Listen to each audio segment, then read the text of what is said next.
नमस्कार साथियों, आपका स्वागत है मेरे YouTube चैनल पर। आज के इस वीडियो में हम UGC नेट पेपर 2 हिंदी के प्रीवियस क्वेश्चन पेपर को सॉल्व करेंगे। तो चलिए शुरू करते हैं। पहला क्वेश्चन है, ण वर्ण का उच्चारण स्थान है तालु, मूर्धा, वत्स, कंठ। आंसर है मूर्धा। अगले प्रश्न पर बढ़ते हैं। आगम वे ए पुराणे पंडित मान वहंती पक श्रीफल अली ए जिम बाहिरित भ्रमयंती। ये काव्य पंक्तियाँ किसकी है? सरहप्पा, कणहप्पा, डोम्भिप्पा, कुकुरिप्पा। आंसर है कणहप्पा। कणहप्पा 84 सिद्धों के प्रमुख कवि थे। वे सहजियान और ब्रजियान बौद्ध परंपरा के प्रसिद्ध आचार्य माने जाते हैं। ये लगभग 8वीं शताब्दी में माने जाते हैं। आगे बढ़ते हैं अगले प्रश्न पर। सुर समाना चंद में देहु किया घर एक मन का चिंता तब भया कछु पुरबिला लेख। ये पंक्तियाँ के रचनाकार कौन हैं? तुलसीदास, सुंदरदास, दादूदयाल, कबीरदास। आंसर है कबीरदास। कबीरदास निर्गुण भक्ति के महान संत कवि थे। ये 15वीं शताब्दी में थे। इन्होंने एक बीजक रचना रची और इनकी भाषा सधुकड़ी थी।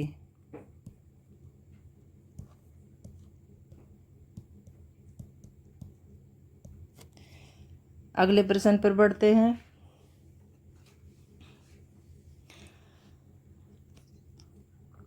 द्वैतवाद के प्रणेता हैं मध्वाचार्य, बल्लभाचार्य, रामानुजाचार्य, रामानंद। द्वैतवाद के प्रणेता हैं मध्वाचार्य। आंसर 1। इनका समय लगभग 1238 से 1317 ईस्वी माना जाता है और इन्होंने ब्रह्मसूत्र भाष्य, भगवत गीता भाष्य और महाभारत प्रमुख रचनाएं लिखी और ये कृष्ण भक्त थे। अगले प्रश्न पर बढ़ते हैं।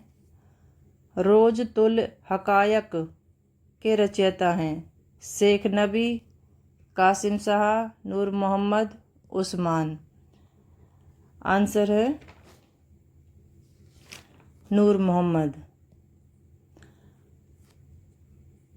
18वीं शताब्दी के कवि थे। इंद्रावती, अनुराग बांसुरी इनकी प्रमुख रचना थी।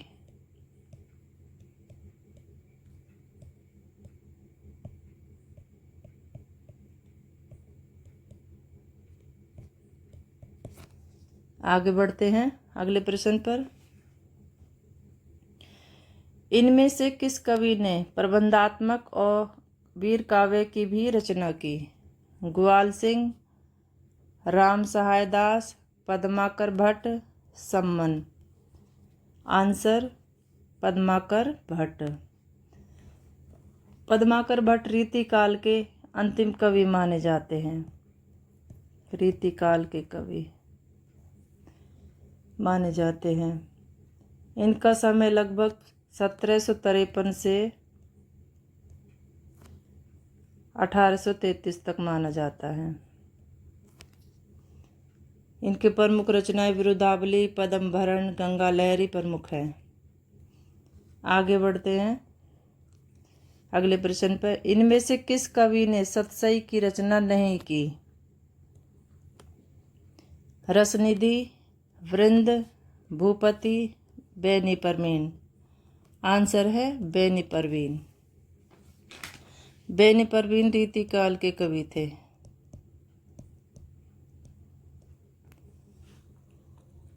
ब्रजभाषा इनकी प्रमुख भाषा थी।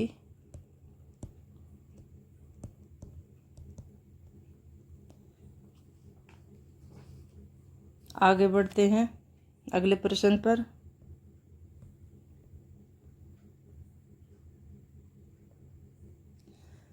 भ्रमर दूत के रचनाकार हैं सत्यनारायण कविरत्न,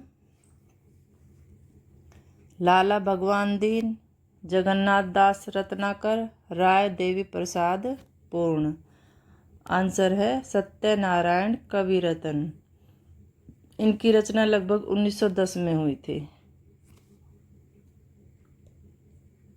भ्रमर दूत की रचना 1910 ईस्वी में हुई थी। अगले प्रश्न पर बढ़ते हैं। काम मंगल से मंडित श्रेय, सर्ग इच्छा का परिणाम, तिरस्कृत कर उसको तुम भूल, बनाते हो असफल भवधाम। उपयुक्त काव्य पंक्तियाँ कामायनी के किस सर्ग की है? वासना, काम, श्रद्धा, लज्जा। आंसर है श्रद्धा। जयशंकर प्रसाद की यह रचना है। 1936 में कामायनी लिखी गई। आगे बढ़ते अगले प्रश्न पर। निम्नलिखित में से जयशंकर प्रसाद का कौन सा नाटक कल्हण की राज तरंगिणी पर आधारित है? राज्यश्री, विशाख, जन्मेजय का नागयज्ञ, अजातशत्रु। आंसर इसका है विशाख। जयशंकर प्रसाद की यह नाटक 1921 में लिखा गया।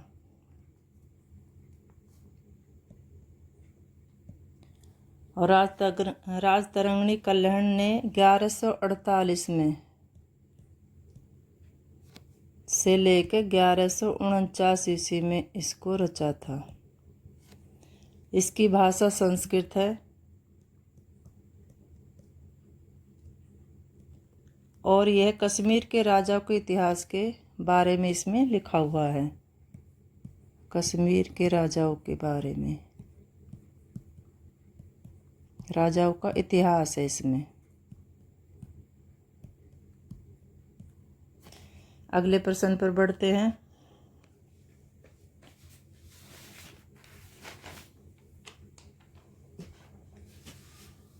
मुड़ मुड़ कर देखता हूँ किसकी आत्मकथा है? राजेंद्र यादव, भीष्म साहनी, रविंद्र कालिया, कमलेश्वर। आंसर है राजेंद्र प्रसाद। मुड़ मुड़ के देखता हूँ लिखा गया 2001 ईस्वी में। अगले प्रश्न पर बढ़ते हैं। मणिकर्णिका के लेखक हैं ओम प्रकाश वाल्मीकि, डॉक्टर धर्मवीर, तुलसीराम, सूरजपाल चौहान। आंसर है तुलसीदास। तुलसीदास ने मणिकर्णिका आत्मकथा लिखी और इसका प्रकाशन हुआ 2014 में।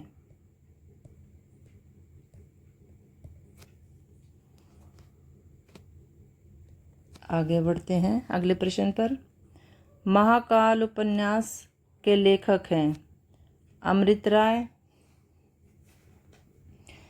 अमृतलाल नागर, विष्णु प्रभाकर, उदय शंकर भट्ट। महाकाल उपन्यास के लेखक हैं अमृतलाल नागर। इनकी रचना 1946 में हुई। महाकाल की रचना 1946 में हुई और इसका प्रकाशन वर्ष था 1947 ईस्वी। अगले प्रश्न पर बढ़ते हैं।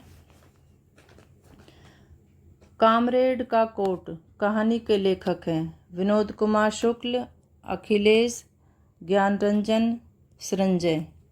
आंसर है सृंजय। सृंजय ने लिखा कामरेड का कोट। प्रकाशन वर्ष है 2001 ईस्वी। अगले प्रश्न पर बढ़ते हैं। भारतेंदु हरिश्चंद्र के निम्नलिखित रूपकों में से भाण कौन सा है? वैदिकी हिंसा हिंसाने भवति, विषस्य विषमोषधम, भारत दुर्दशा, नीलदेवी। आंसर है विषस्य विषमोषधम। इसका प्रकाशन वर्ष हुआ 1876 ईस्वी में। भारतेंदु हरिश्चंद्र ने लिखा। भाण कोई पुस्तक नहीं है बल्कि संस्कृत नाट्य साहित्य की एक विधा है।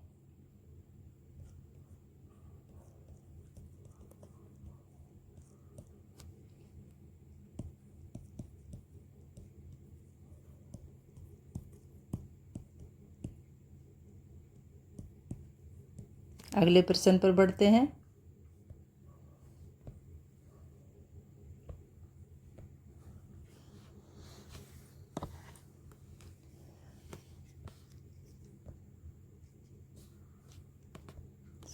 सूरदास जब अपने प्रिय विषय का वर्णन शुरू करते हैं तो मानव अलंकार शास्त्र हाथ जोड़कर उनके पीछे पीछे दौड़ा करता है। उपमाओं की बाढ़ आ जाती है, रूपकों की वर्षा होने लगती है। उपयुक्त कथन किस आलोचक का है? हजारी प्रसाद द्विवेदी का, रामचंद्र शुक्ल का, नंदुलारे वाजपेयी का, हरबंस लाल शर्मा का। आंसर है हजारी प्रसाद द्विवेदी। इनका जन्म 19 अगस्त 1907 को हुआ, बलियापुर उत्तर प्रदेश में। निधन 19 मई 1989 को हुआ। इन्हें पद्म भूषण मिला 1957 में। पद्म भूषण मिला 1957 में और साहित्य अकादमी पुरस्कार मिला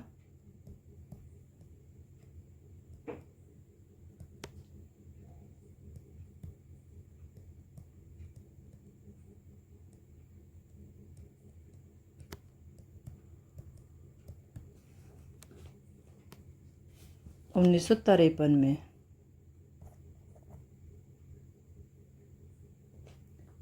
सॉरी 1973 में। आगे बढ़ते हैं अगले प्रश्न पर। भरत मुनि के रस सूत्र के व्याख्याता भट्टनायक के सिद्धांत का नाम है? अनुमितिवाद, उत्पत्तिवाद, भुक्तिवाद, अभिव्यक्तिवाद। आंसर है भुक्तिवाद। भुक्तिवाद के प्रवर्तक भट्टनायक है। इनका समय लगभग 9वीं-10वीं शताब्दी है। 9वीं-10वीं शताब्दी में है।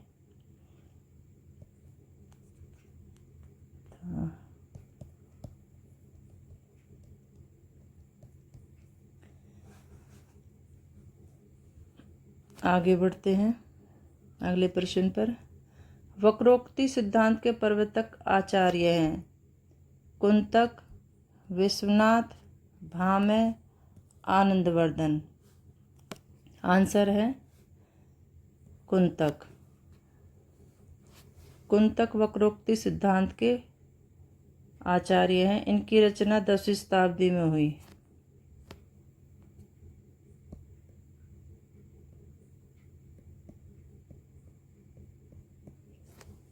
अगले प्रश्न पर बढ़ते हैं। अभिव्यंजनावादी सिद्धांत के प्रवर्तक हैं? Coleridge, Croce, T S. Eliot, Matthew Arnold.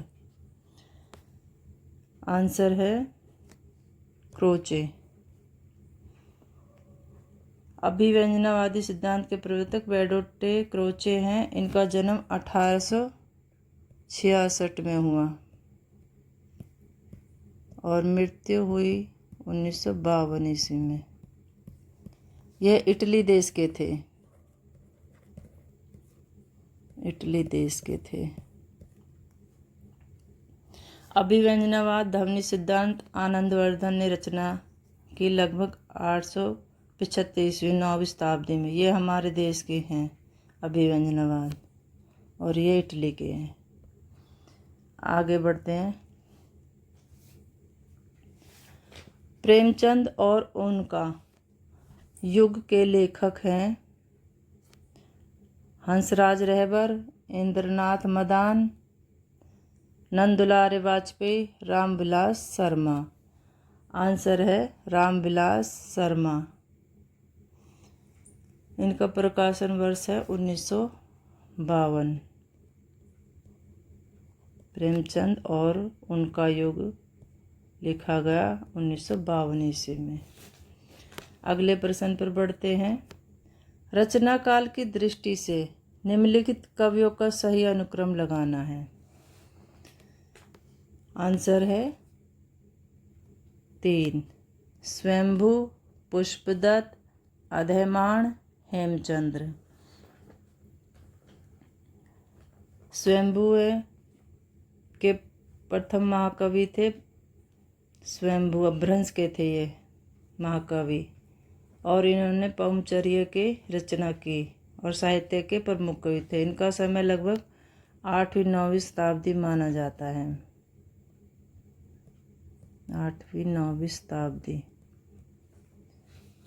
Pushpadatta अपभ्रंश साहित्य के महान जैन कवि थे। इनका समय लगभग 10वीं शताब्दी माना जाता है, 10वीं शताब्दी। और इन्होंने अधैमाण का ज्ञात नहीं है, सॉरी। हेमचंद्र की रचना हुई 1089 ईस्वी से लेकर 1172 ईस्वी में। ये जैन धर्म के महान आचार्य कवि थे। कवि काल सर्वज्ञ की इन्हें उपाधि दी गई। सिद्धोहम, शब्दानुशासन, काव्यानुशासन, देसी नामा माल प्रमुख इनकी रचनाएं हैं हेमचंद्र की। अगले प्रश्न पर बढ़ते हैं।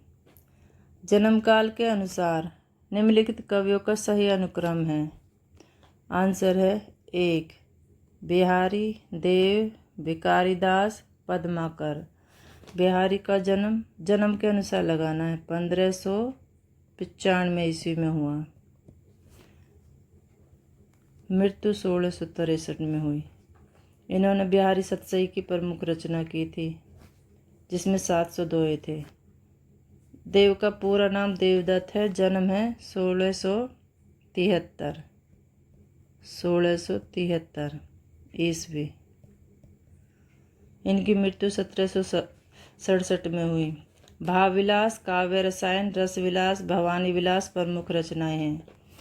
भिकारीदास का जन्म 1721 ईस्वी में हुआ। इनके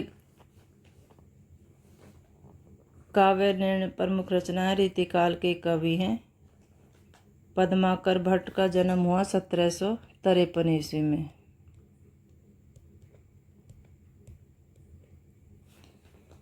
इनकी मुख्य रचनाएं जगत विनोद, हिम्मत बहादुर, बिरुदावली प्रमुख रचनाएं हैं। अगले प्रश्न पर बढ़ते हैं। जन्म काल की दृष्टि से निम्नलिखित कवियों का सही अनुक्रम है। गोपाल सिंह नेपाली, हरिवंश राय बच्चन, नरेंद्र शर्मा, रामेश्वर शुक्ल, अंचल। जन्म काल की दृष्टि से सही अनुक्रम लगाना है। गोपाल सिंह का जन्म 1 अगस्त 1911 ईस्वी में हुआ। हरि राय बच्चन का जन्म 27 नवंबर 1907 को हुआ।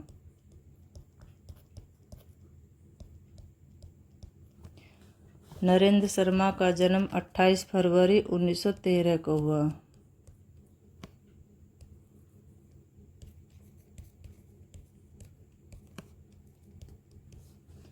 रामेश्वर शुक्ल अंचल का जन्म 1 मई 1915 को हुआ। ये इनके जन्म के अनुसार क्रम है। आपको जन्म के अनुसार इन कवियों का तिथियों के साथ याद रखना है, तभी आप सही आंसर बता सकते हो। अगले प्रश्न पर बढ़ते हैं।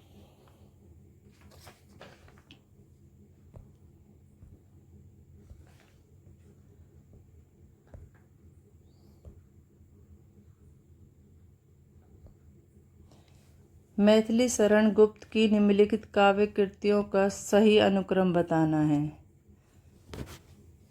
मैथिली शरण गुप्त कवि की काव्य कृतियों का सही अनुक्रम बताना है। आंसर 2, पंचवटी, साकेत, यशोधरा, द्वापर। पंचवटी 1925 में लिखी गई। साकेत 1931 में लिखा गया। यह महाकाव्य था। यशोधरा 1933 ईस्वी में लिखा गया। द्वापर 1936 ईस्वी में लिखा गया। अगले प्रश्न पर बढ़ते हैं। प्रकाशन वर्ष की दृष्टि से काव्य संग्रह का सही अनुक्रम है। आंसर है 3, अभी बिल्कुल अभी, जमीन पक रही है, उत्तर कबीर और अन्य कविताएं, बाग। अभी बिल्कुल अभी 1960 में इसका प्रकाशन हुआ। रचनाकार है इसके केदारनाथ सिंह। जमीन बिक रही है 1980 में।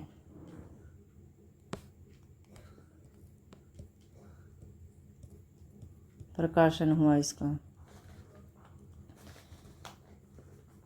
उत्तर कवि और अन्य कविताओं का प्रकाशन हुआ 1995 ईस्वी में। और बाग का प्रकाशन हुआ 1996 ईस्वी में। यह आपको याद रखना है। आगे बढ़ते हैं अगले प्रश्न पर। प्रकाशन वर्ष के अनुसार निम्नलिखित नाटकों का सही अनुक्रम बताना है। आंसर है इसका 2, नारद की वीणा, कोणार्क, अंधा कुआं, बकरी। नारद की वीणा 1946 में इसका प्रकाशन हुआ। रचनाकार इसके लक्ष्मी नारायण मिश्र हैं। कोणार्क 1950 में इसका प्रकाशन हुआ। जगदीश माथुर इसके लेखक हैं। अंधा कुआं 1955 में इसका प्रकाशन हुआ। लक्ष्मी लाल नारायण लाल इसके कवि हैं। बकरी 1974 में इसका प्रकाशन हुआ। सर्वेश्वर दयाल सक्सेना इसके लेखक हैं। अगले प्रश्न पर बढ़ते हैं। प्रकाशन वर्ष के अनुसार फणीश्वर नाथ रेणु के उपन्यासों का सही अनुक्रम बताना है। आंसर है पहला, प्रतिपरि कथा, दीर्घ तप, जुलूस, पलटू बाबू, रोड। प्रति कथा लिखी गई 1957 में फणीश्वर नाथ रेणु की। दीर्घ तप 1965 में ईस्वी में। जुलूस 1965 में। और पलटू बाबू रोड 1989 ईस्वी में।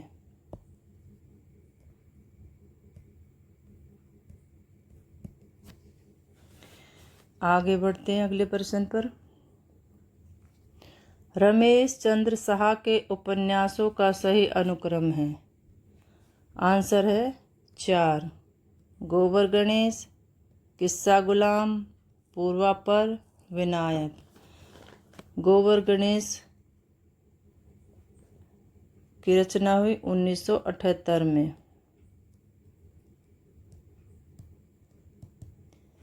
किस्सा गुलाम की रचना हुई 1986 ईस्वी में।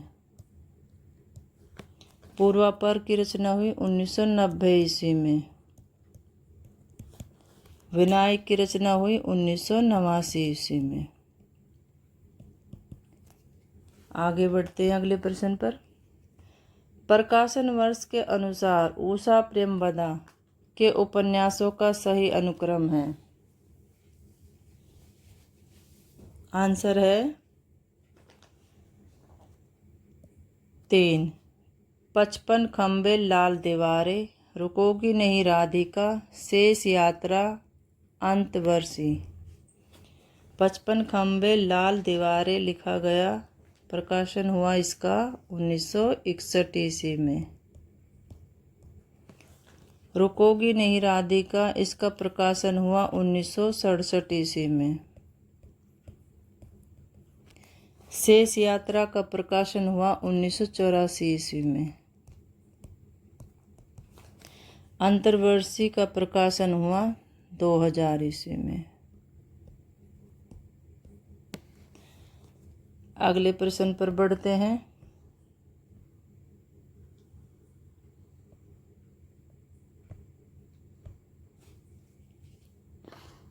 अगला प्रश्न है इसमें, लेखन काल के अनुसार निम्नलिखित पाश्चात्य आलोचकों का सही अनुक्रम बताओ। आंसर है पहला Wordsworth, Croce, T S. Eliot, I.A. Richards. Wordsworth ने 1798 ईस्वी में लेखन आरंभ किया। 1798।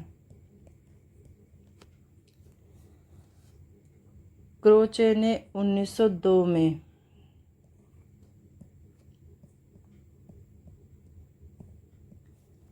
इलियट ने लेखन काल था इनका 1919 ईस्वी।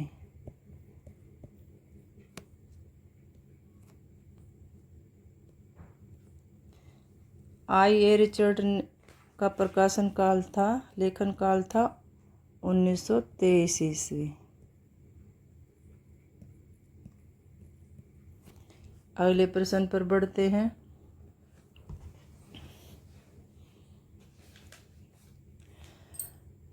निम्नलिखित पात्रों को संबंध काव्य ग्रंथों के साथ सम्मिलित कीजिए। चंदा, नागमती, राजमती, मालवाणी। विसल देवरासो ये इनके काव्य ग्रंथ हैं और ये पात्र हैं। अब ये इनको मिलाना है एक दूसरे से। चंदायन, ढोला मारूरा दोहा, पृथ्वीराज रासो, पद्मावत। आंसर है इसका चंदा का चंदायन, नागमती का पद्मावत, राजमती का विसल देव रासो, मालवणी का ढोला मारू रा दोहा। आंसर इसका पहला हो जाएगा।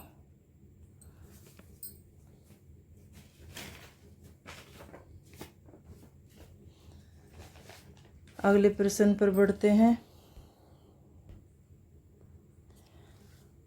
रचनाकारों को उनके आश्रयदाता और राजों के साथ मिलाना है।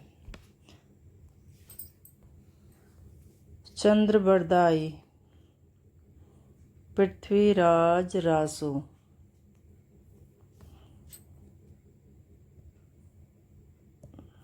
बिहारी जयसिंह, जगनिक परमाल, भूषण छत्रसाल। आंसर 3। अगले प्रश्न पर बढ़ते हैं।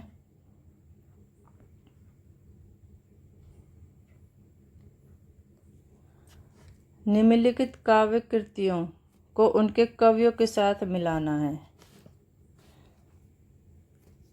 काव्य कृतियों को उनके कवियों के साथ मिलाना है। यह काव्य कृतियाँ मुक्ति प्रसंग, खुशबू के शिलालेख, अनुभव के आकाश में चांद, रेणुका। और ये हैं कवि। आंसर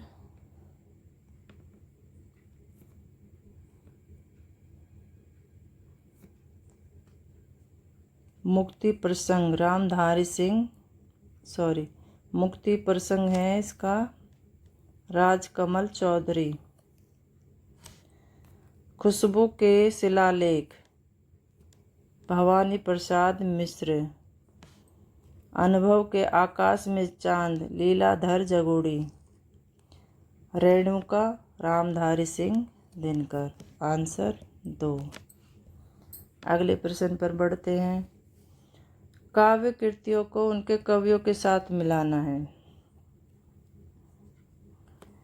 आत्मजयी कुंवर नारायण। खूंटियों पर टंगे लोग सर्वेश दयाल सक्सेना। मगध श्रीकांत वर्मा। पहाड़ पर लालटेन मंगलेश डबराल। आंसर 4। अगले प्रश्न पर बढ़ते हैं।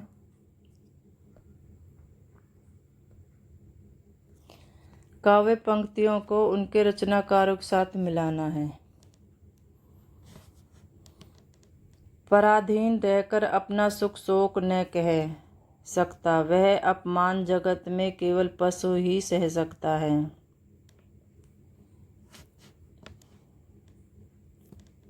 ये है पंक्तियां राम नरेश त्रिपाठी की। धरती हिल कर नींद भगा दे, ब्रजनाद से व्योम जगा दे, देव और कुछ लगा दे। मैथिली शरण गुप्त की ये पंक्तियां हैं। दिवस का अवसान समीप था, गगन था लोकहित हो चला। ये पंक्तियां हैं अयोध्या सिंह उपाध्याय की। भेजे मन भावन के उद्धव के आवन की, सुधि ब्रज गावनी में पावन जबे लगे। ये पंक्तियां हैं जगन्नाथ दास रत्नाकर की। आंसर पहला। अगले प्रश्न पर बढ़ते हैं।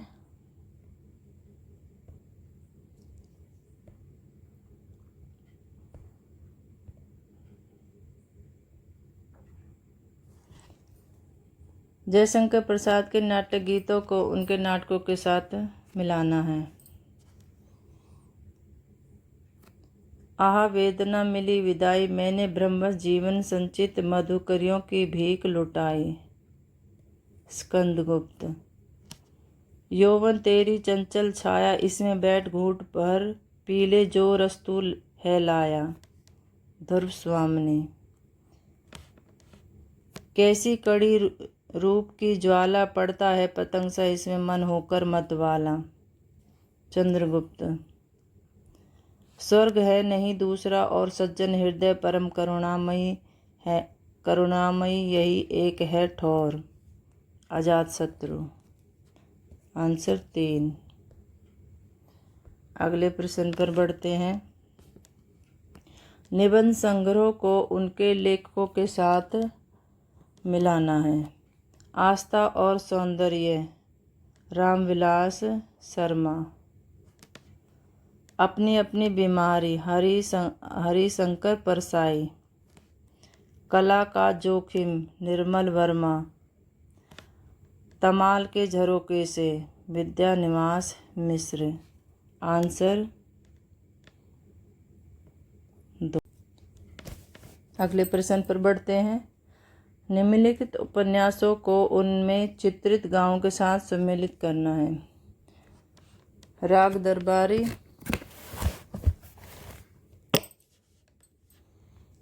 शिवपालगंज। आधा गांव गंगोली। मैला आंचल मैरीगंज और गोदान बेलारी। आंसर पहला। आगे बढ़ते अगले प्रश्न पर। संप्रदायों को उनके आचार्यों के साथ मिलाना है। औचित्य क्षेमेंद्र। वक्रोक्ति कुंतक। ध्वनि आनंद वर्धन। रस भरत मुनि। आंसर 4। अगले प्रश्न पर बढ़ते हैं। रचनाओं को उनके रचनाकारों के साथ मिलाना है। Church and state Coleridge. Literature and drama Matthew Arnold. The foundation of aesthetics I.A. Richards.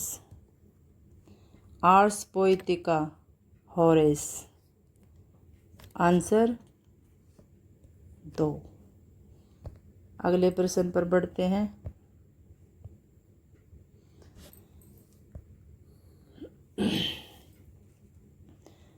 संख्या 41 से 45 तक के प्रश्नों को 2 कथन दिए गए हैं, एक स्थापना और दूसरा तर्क। विकल्पों में से सही विकल्प चयन करना है। प्रश्न है स्थापना। परंपरा आधुनिकता की विरोधी है। बिल्कुल गलत है जी। तर्क, क्योंकि परंपरा पुरातनता को पोषित कर भविष्य का मार्ग अवरुद्ध करती है। यह भी गलत है। आंसर पहला। आगे बढ़ते हैं। मिथक विगत का आलेख है जिसका संबंध केवल धर्म और इतिहास से है। बिल्कुल गलत। इसलिए मिथक का प्रयोजन केवल सामाजिक व्यवस्था के संरक्षण और संचालन से है। यह भी गलत है। आंसर पहला। आगे बढ़ते अगले प्रश्न पर। धर्म और विज्ञान की तरह साहित्य में प्रतीक एक निश्चित अर्थ का प्रतिपादक होता है। बिल्कुल सही है। तर्क, इसलिए रचनात्मक स्तर पर साहित्यिक प्रतीक के संबंध में पाठक और प्रयोक्ता के बीच मतभेद नहीं हो सकता। यह भी सही है। आंसर 3। आगे बढ़ते हैं। काव्य के संदर्भ में काव्यानुभूति, रसानुभूति, सौंदर्यानुभूति का उल्लेख प्राय समान अर्थ में किया जाता है। बिल्कुल सही किया जाता है। तर्क, क्योंकि सच्ची काव्यानुभूति भावानुभूति से ही संपृक्त होती है, जीवन की यथार्थ अनुभूति से नहीं। यह गलत है। आंसर 3। आगे बढ़ते हैं। विरुद्धों का सामंजस्य कर्म क्षेत्र का सौंदर्य है जिसकी ओर आकर्षित हुए बिना मनुष्य का हृदय नहीं रह सकता। बिल्कुल सही है। क्योंकि विरुद्धों का सामंजस्य चमत्कृत करता है और यही लोक धर्म का सौंदर्य है। यह भी बिल्कुल सही है। आंसर 2। आगे बढ़ते हैं।